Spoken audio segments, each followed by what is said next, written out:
नासिर मठियारी वेझो प्लाट जी मालकिता मजीदाणा बिरादरी जे ॿिनि धुरियुनि में झेड़ो थी पियो आहे, जे दौरान हिकु ॼणो क़तल ऐं 6 ॼणा ज़ख़्मी थी पिया आहिनि।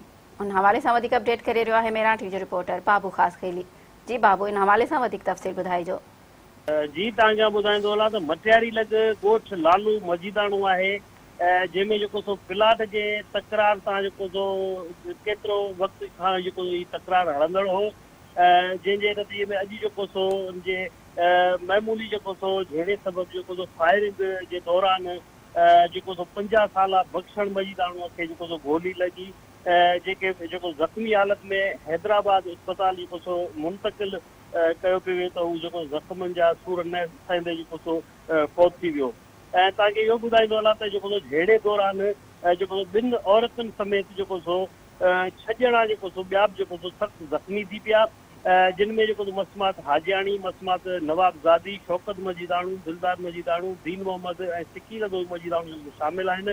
ऐं तव्हांखे ॿुधाईंदो हलां त झेड़े दौरान जेको सो मुख़्तलिफ़ जेको सो धुरियुनि पारां ॻोठ में जेको सो मोर्चाबंद थी विया आहिनि। ऐं उनखां अलावा पुलिस, मटियारी पुलिस जेको सो उते ॻोठ में पहुची जेको सो झेड़े ते कंट्रोल करे जेको सो ॻोठ खे कड़ो चाढ़े छॾियो आहे। जी बाबू, अवां जी महिरबानी।